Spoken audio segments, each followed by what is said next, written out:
fuimos, we go, we live. Hello, hello, hello, everyone. How are you today? Happy Monday. Let me just charge my phone. I'm also recording here on my phone because sometimes things of the internet happen and then, you know, we lost connection and then we lost the video or then we lose, I don't know, things happen. It happened to me before, and before I regret it, I prefer to record it also here so that I can have the backup and so that then we can use it also on my other social media. How is everyone doing? Today is the first Monday of September, and wow, believe it or not, the year is going to end in 4 months, right? Octubre, noviembre. Yeah, basically. So, who's excited about that? And who is like, oh my God, I still have so many things to do before the year ends? I feel you, I hear you. I am pretty excited about this year, and also I feel like there's so many other things that I still want to do. So I hope that everything that you created for yourself to be done this year is ongoing, it's happening, that it has happened, and if it hasn't, that it will. And if not, you know what, my friend? Sometimes we just need to wait for the right time for certain things. And I know this is not the theme of the conversation in here, and that this is not what we are usually talking about. But it's true. Sometimes we just need to be completely aligned with the things that we are doing. And when the time is right, it's right. So there's no need to push ourselves when things are not supposed to happen. So, yeah, a little bit of water before we start. It's 5 p.m., so perfect. And today, we are continuing the conversation that we had last week about challenging conversations. And if you already watched that video, you know that today we're going to be talking about the frameworks that we can use when we are facing challenging conversations. And if you haven't, go check it in. We discuss about the important things that we need to be having in consideration when we're having challenging conversations. And because that video was already packed and full of different things, I decided that I wanted to create a new video today to talk about the frameworks that we can use when we are facing challenging conversations. And as I was mentioning, last week, these challenging conversations, yes, we may have them mostly at the workplace with our teams or with people that we are working with. But honestly, this kind of framework and what we're discussing in here can be used in any kind of relationship that you have, not only at the workplace, it can be used with friends, family, partners, anything that you can think of. Because again, everything that I share is human centered, is people centered. So that means that, we can just use it with everyone. And as much as, yes, some of them are going to apply specifically and only for the workplace, that doesn't mean that we cannot use it for the other relationships that we have in our lives. And at the end, we're human, right? We're human beings. And as much as sometimes you can hear, oh no, we need to separate things, we are one and only, a one and only person and a one and only entity. So these frameworks are going to help us in any kind of challenging situation that we may have. My phone has just stopped, and that is crazy. And exactly the reason why I wanted to record it in the video, but anyway, okay. things of the internet and things of technology that we do not understand. So, when we're talking about the frameworks that we can use when having challenging conversations, let me just give me 1 minute. I just want to try again and I just want to see why this is not working. Because then otherwise, I can just record it somewhere else. Man, this is just crazy. Let me see if I can do that. I mean, it's recording, but let's see. So, when we're talking about the frameworks, and as I was mentioning last week, there are two frameworks that basically I use all the time when having challenging conversations or when I am teaching teams and leaders how they can face these challenging conversations. And these two frameworks are very important because they will, in time, when you practice them, they will help you to have a more flowy, fluent, and easy kind of conversation with the person instead of just being afraid and actually kind of like worried or even sometimes in fear of having it.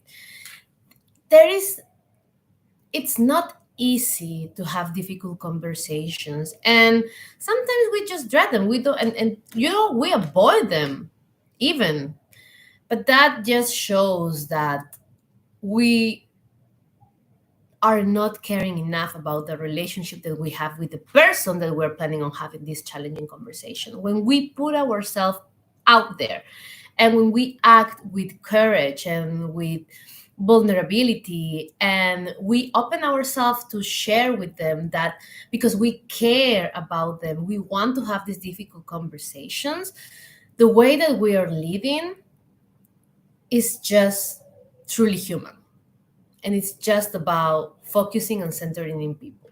So it's important that we acknowledge that even though these conversations are difficult, we need to have them. And in that case, when you're having these frameworks, these are gonna be used as tools for you to kind of just, again, with practice, start going easily and easily on them. You are never going to not have difficult or challenging conversations. They are always going to be there.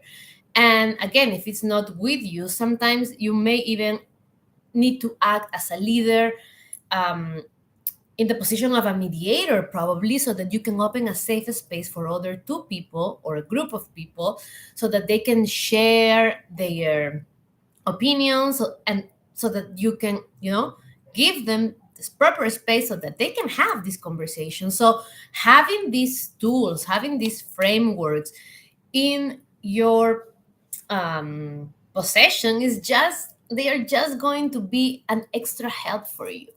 So then again, everything needs practice. Practice makes perfection, but at the end, what is perfect?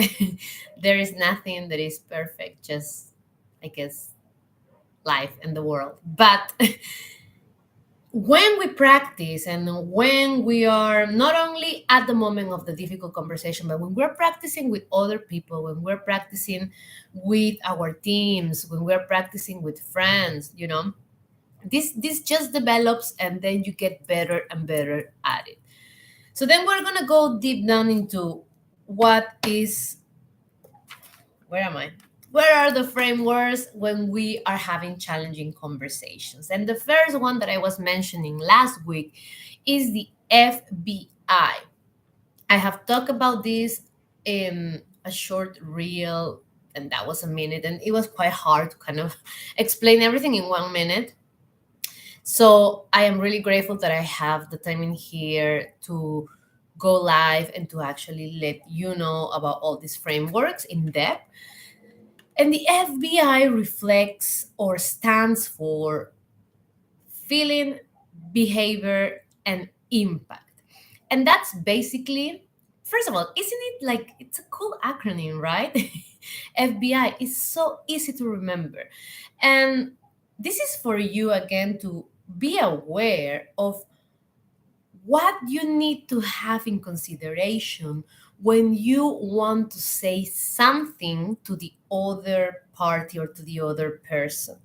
And especially when you're having a difficult conversation, because we tend to express ourselves sometimes in a way that we don't want. And also, the way that we express ourselves or the way that we actually talk to the other person may seem as we are attacking them in a way. And when we are using the FBI framework, this part just gets off the way. And then we open a possibility and we open options to actually see and go deep into what is the root of the issue, the root of the challenge. And it allows you to also be honest and go deep down into what really matters, which is the other person that is on the other side of this conversation. And also yourself, because you want to be understood properly, right? So with the FBI, the way that it will work is that you are going to be communicating these three main factors: how you are feeling in regards of the behavior that you want to express. Again, my phone has stopped. Let's see again. And the impact. So basically, these three important things. You want to make sure that when you are having the conversation or when you are giving the feedback, the constructive feedback, you are telling the person in your own words. You don't need a script. You need to tell them, how are you feeling? What is the behavior that make you feel that way, and what is the impact that that behavior has? Now, it is really important for you to understand that when you are expressing this, it needs to be very specific. So there's a variety of feelings, of emotions that you can express. And the more accurate that you can be, the better, right?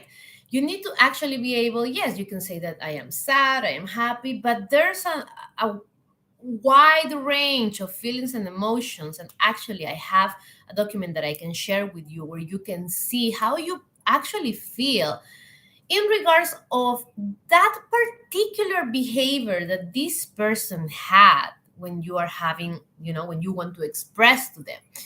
So you need to be very, very specific. Again, it doesn't matter if this situation, if this behavior has happened multiple times.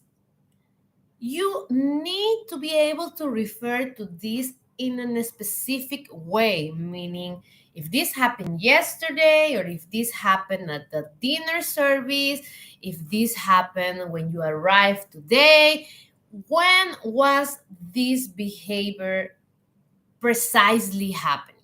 You need to be very specific. And then, what's the kind of impact that this has in your relationship or at the workplace, or probably with their position too in the company, if this is someone from your team that you are talking to?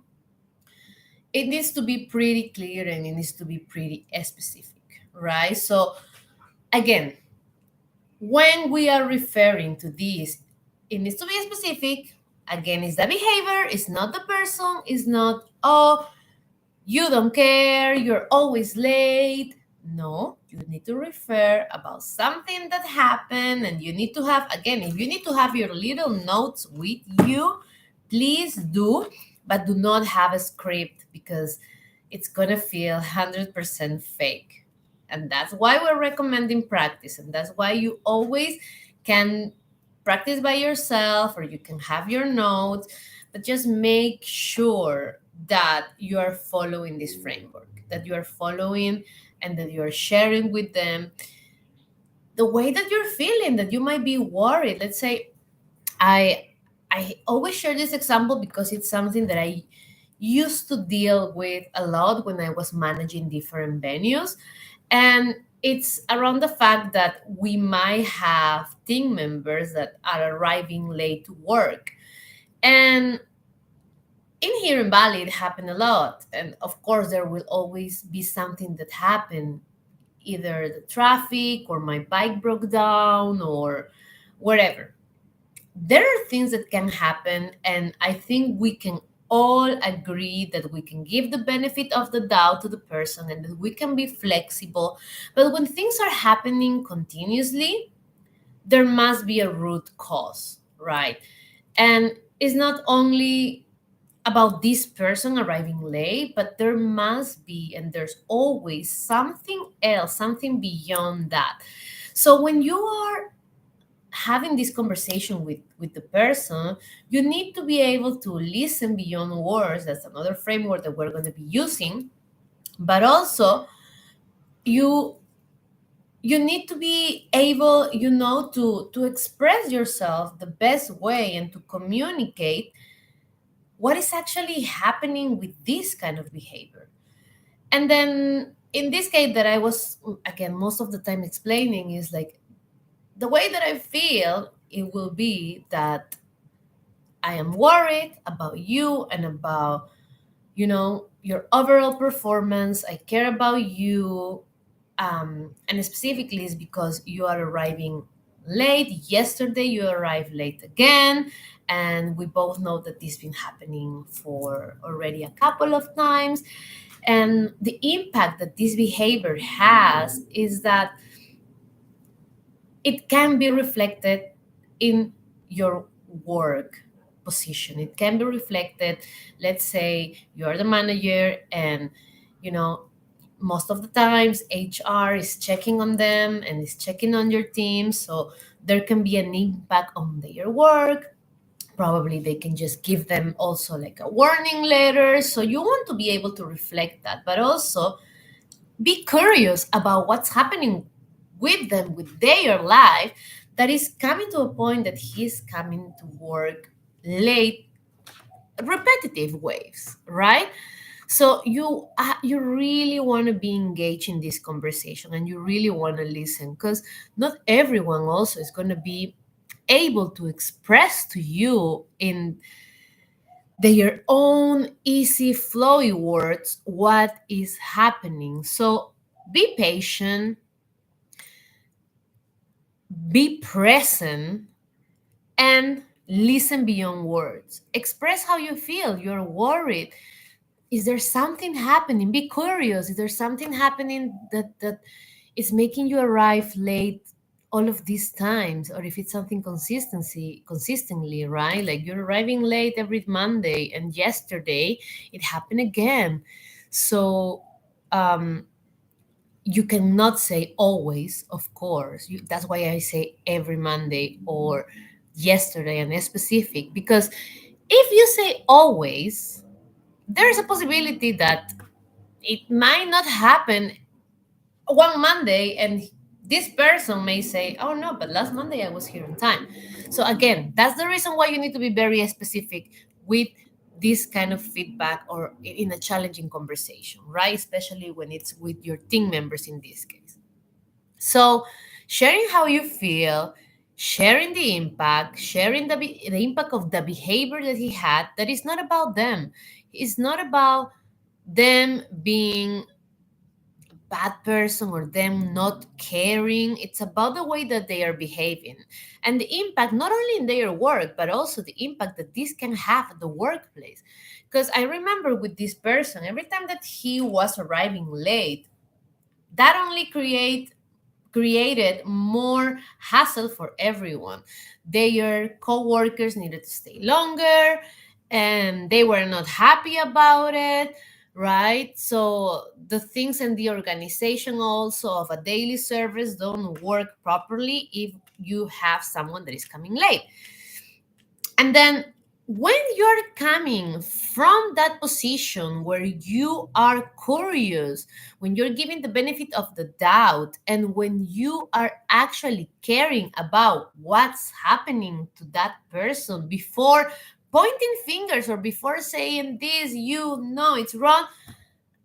The approach matters, and the way that your teams are going to respond to that, the way that they are going to communicate to you, first of all, you are going to make them feel so safe because you are opening a safe space for them to be able to share with you what's really happening.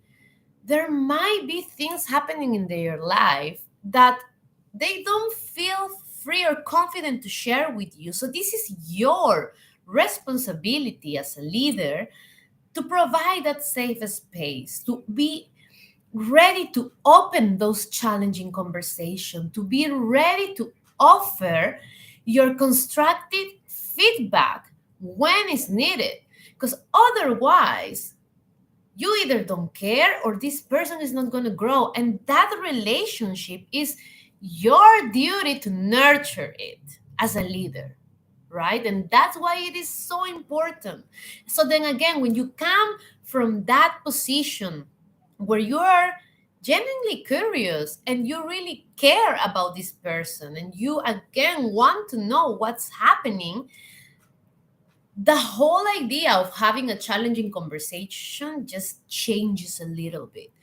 And you provide them with a right safe space so that they can say, listen, this is what's going on. And in the example that I was giving you, when we had that conversation, I remember this guy saying, yeah, I mean, I need a little bit more of time because I need to take my kid to school. I also need to go to the doctor every Monday, and I cannot arrive, you know, at the time that I'm supposed to work.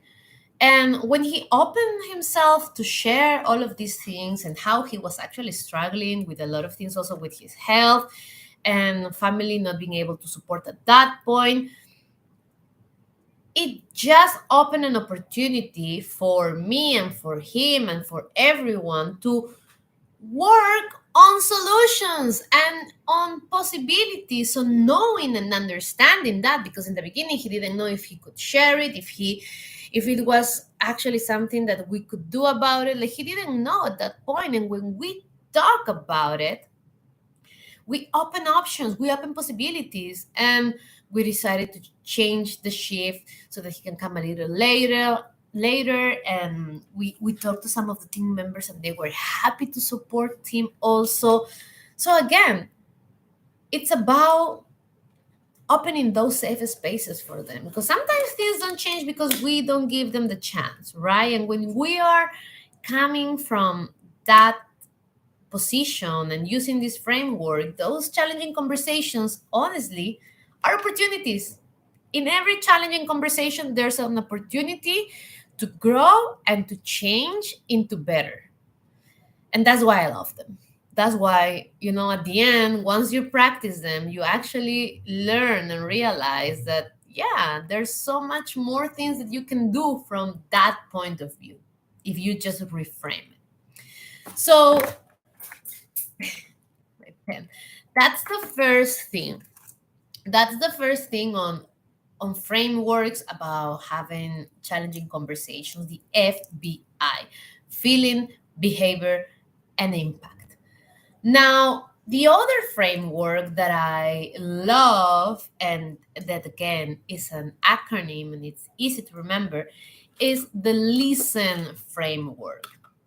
And it's again marvelous because it has to do, of course, with listen properly and listening beyond words, which is something that I am so passionate about when I am teaching leaders how to communicate with their teams, and also on teams when they need to, especially in hospitality and in restaurants, even the waiters or even any staff, it's difficult for them to listen beyond words to their customers, to their guests. So when you also use this framework that can be used in any situation, it opens possibilities. And when you're using this for a challenging conversation, I think it's one of the most powerful things that you can give yourself and that you can give to others, to, again, open an opportunity to actually do something about it. It's not just about having the conversation and being able to share or to express everything that you want, or how you are feeling, right? There's more to it. And as leaders, if we are on the leadership path, it is important for us to be there and to care for our teams and for the people that are around us, and of course for ourselves, right? Because we cannot go and move forward if we don't take care of ourselves and if we don't have self-awareness and self-care. So this is really important when we're communicating with others. And then again, especially when having challenging conversations. So for the listen framework, each one of the letters represents something. The first letter, L, is for leave distractions. And what this means is that when you are about to have a challenging conversation, you just need to put all the other things down and forget about everything else. You just need to focus on what you are doing at that moment, on the challenging conversation.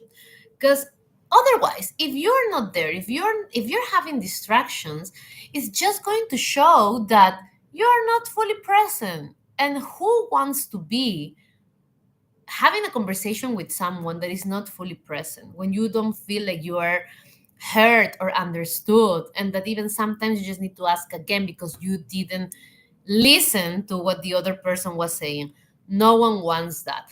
When you are sharing something so deep and something so important and something also delicate, because again, challenging conversations, you might be sharing delicate things, you need to be fully present for the other person. And that means that you cannot have any distraction. So you need to find the right place to be sharing this challenging conversation, to be having these challenging conversations. And you need to find the right place because you don't want anything to interrupt you. You don't want people to interrupt you. You want to put it in your calendar if you need to. You need to set an alarm or turn off your phone and put your phone on, I have the focus mode where no one can reach me out. And you need to put down your computer. You need to make sure that there are no distractions at all when you're having a challenging conversation, because you want to be there for the other person, right? That's the only way you want to have it. Otherwise, forget about this. Once you are there, it's important that you show that you are there. And that's the second letter. I am here for this. I am here for this conversation because I care about you. And then again, this is what I was sharing before, because you care so much and because you genuinely want to listen to this person, you want to leave all the distractions and you want to be fully present. And that means that you need to be focused on also the person. You want to be able to, show with everything, with your words, with your body, and everything around, that you are there to listen to what's happening and what's going on. So it is very important that you even express that you are there. I am here for this, for you, for this relationship. It matters to me. And that's why I am here. Then, when the conversation starts, as a leader, you understand and you must know that it's all about letting the other person talk more than talking yourself or interrupting yourself.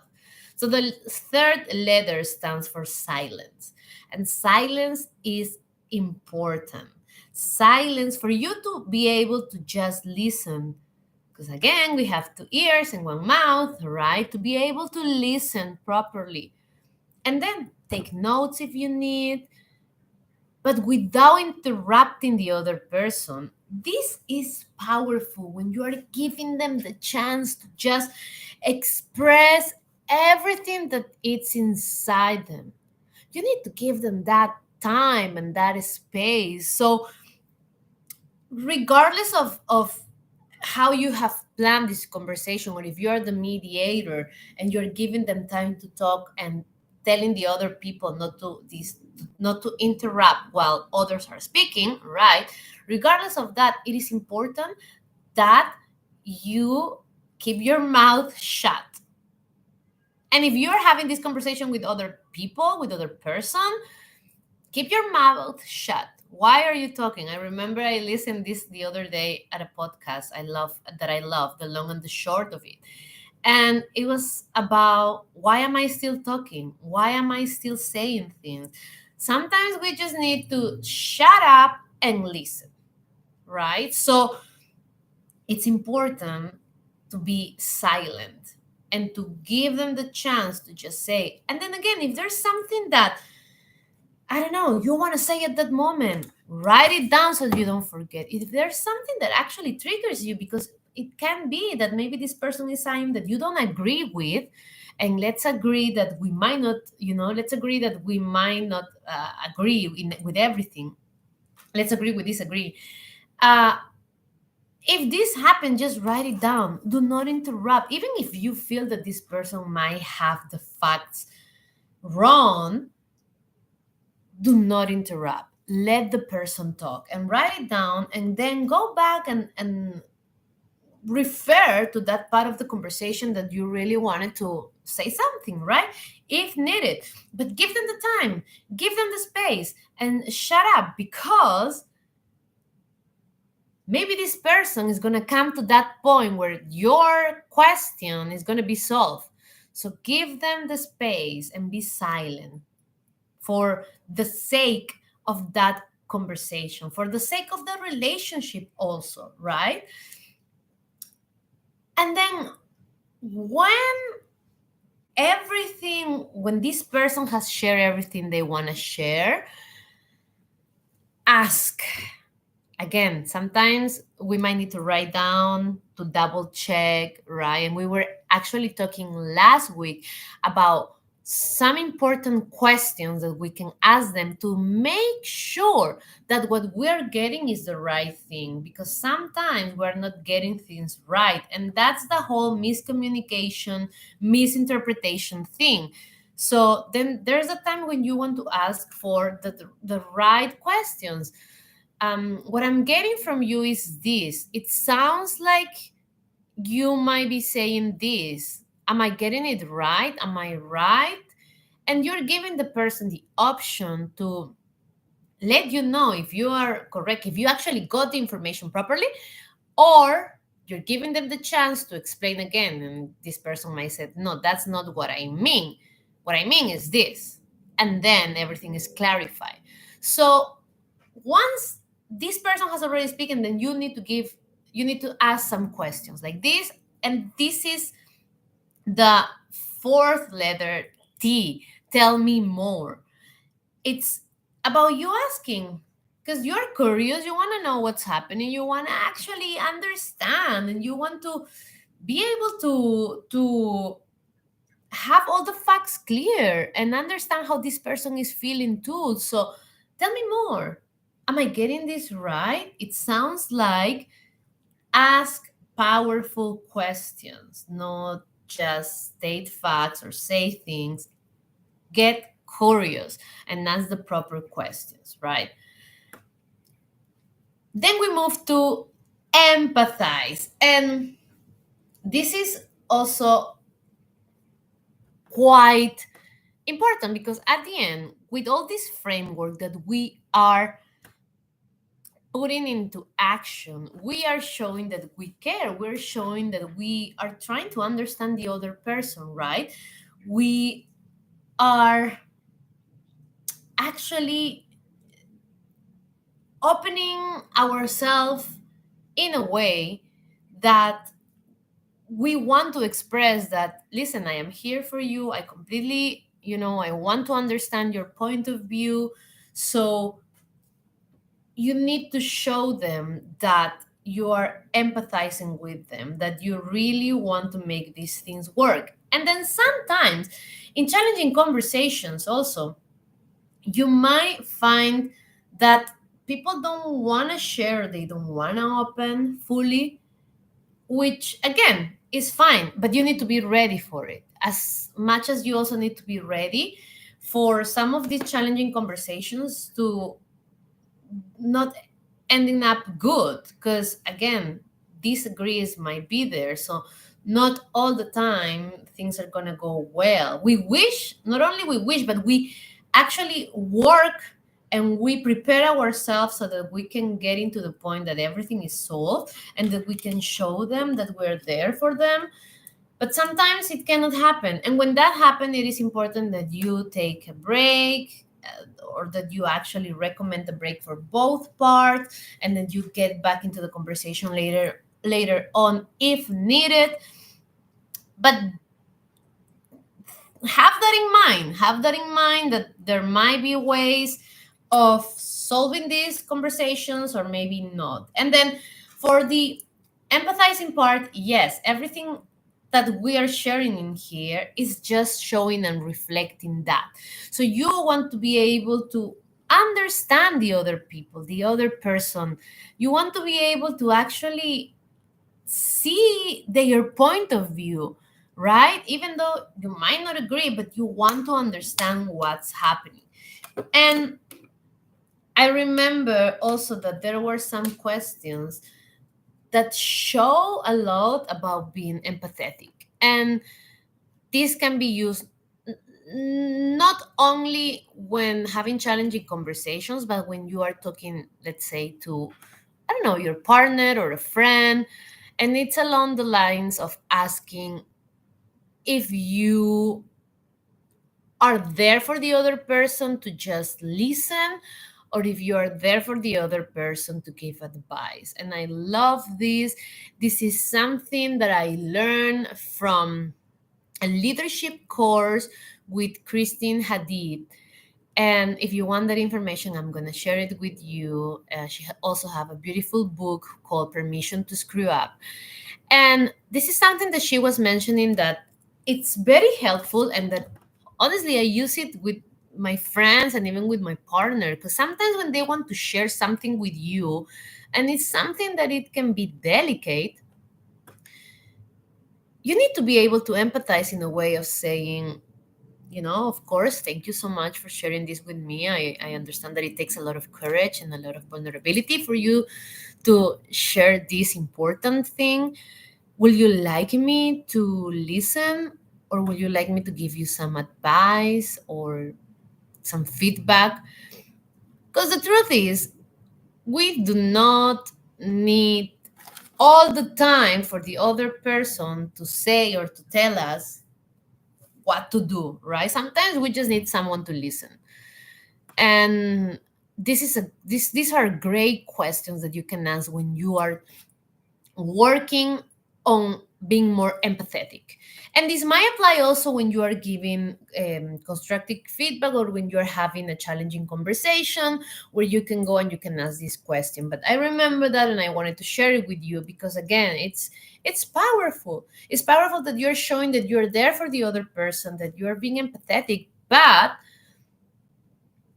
it doesn't have to, you don't need to come with all the solutions for everything, right? They might just need you to listen. They might just need you to be there for them. So remember that this is also another option that you can, of questions that you can ask. And finally, the non-verbal cues. That's for the end, the last one. The non-verbal, let's have a little water, please. You both know that, you all know that English is not my first language. My first language, my mother tongue is Spanish. So whenever I'm speaking in English, I have own and understand myself on the ways that sometimes my tongue just get twisted. So thank you so much for understanding too. It's about the importance of the message. It's about the importance of what we're talking about rather than just, having issues with my tongue or sometimes even grammar and spelling. But again, it's about the message. So the last one, the non-verbal cues.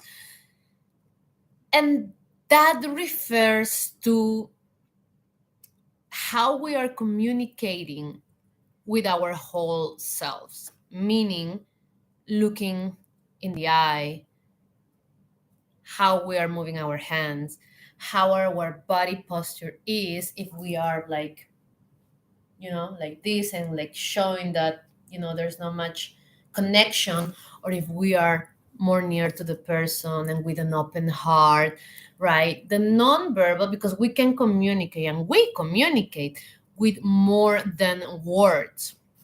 And it is important that we are aware of our bodies and what are we doing, and even more importantly about our face, because I don't know about you, but there are a lot of people that express different things with their face, and it's not exactly what they are saying with their mouth, right? With their speaking, it doesn't coordinate. And I think this is something that I used to do a lot.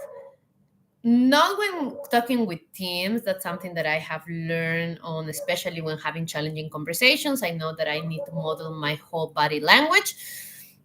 But yeah, probably with girlfriends, like you're trying to say something, but then your face says a different thing. So again, it takes practice, especially with delicate, issues and themes and conversations that you're having. It takes practice for you to be able to express yourself, to communicate not only through words but also through your body language and the way that you're either standing, sitting, how are you, showing your open heart, if you are just like like not even looking at the person, or if you're actually looking at the eyes and you're kind of moving towards them or going back.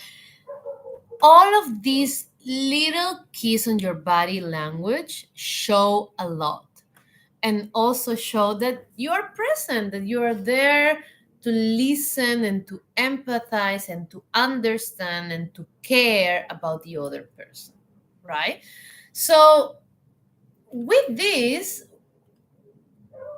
with these two frameworks, I hope that you can have an idea of, first of all, that there are other ways to have challenging conversations, that I think, at least coming from a different background and having, been raised in Latin America, and it's kind of a funny thing, but we have never discussed about having difficult conversation or challenging conversation. It's just fights. People fight, and I think it's all over the world, but especially in Latin America, we might be and we can be a little bit loud, right?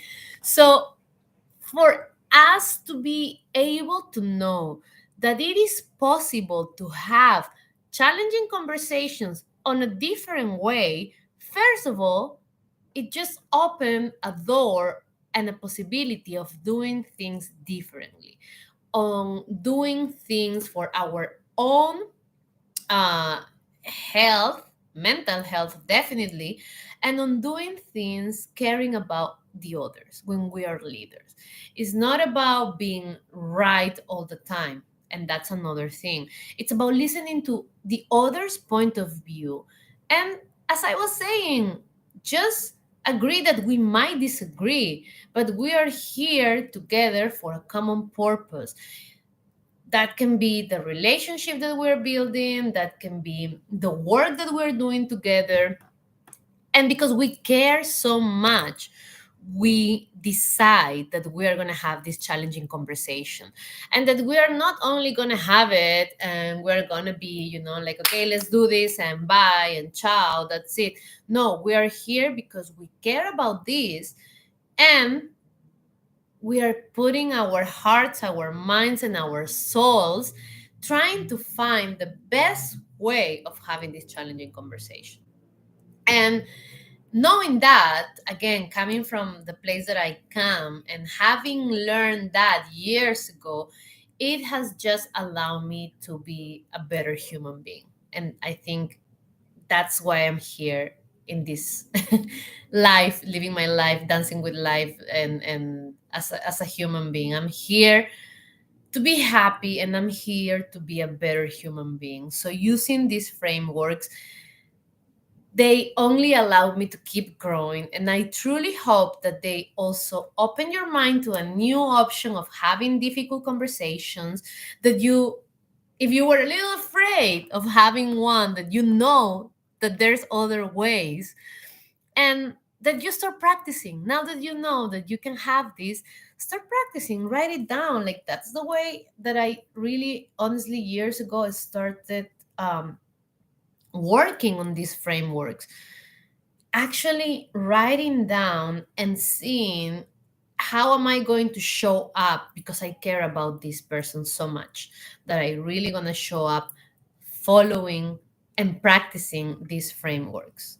As leaders, that's how we want to do. That's how we want to create intentional change in the world, right? And if you're here listening, I'm sure that you want to create powerful change and also a significant impact in the world, meaning with the people that you work with and in the work that you're working uh, in. So it is important. Let's practice them every single time we can. Let's practice them also, again, like write it down on your own. Try to do it with your teams. Have a session also with them if needed. And if you feel, or if you think that it is the time for you right now to start growing, start, you know, moving into that leadership journey where you are only going to get better as a human being, as a leader, and that you're never going to stop learning, because we're human beings and we're here and we're never going to stop learning. But if you decide that you want to do it and you need help, DM me. You have all my contacts in here. I am happy to be working with people that really wants to choose the leadership path. I am here as a coach and a consultant on leadership and hospitality, and I'm here to walk with you down your leadership path so that you can be a better leader, a better human being, so that you can create a massive impact in the world, and that you can make people happy, and that you can also be happy, where you learn that everything, all these tools, all these real human skills are possible if you just practice them. Sometimes we just need a reminder. And I myself, when I was going deep into this leadership path, I needed help. So, of course, I was working with coaches and with different leadership programs. So, sometimes we cannot just do it by ourselves. Sometimes we need support. So if you need that support, if you feel like you need coaching on leadership or guidance with your teams, or you're just deciding that now is the time, send me a message and let's work together and let's create powerful change in the world.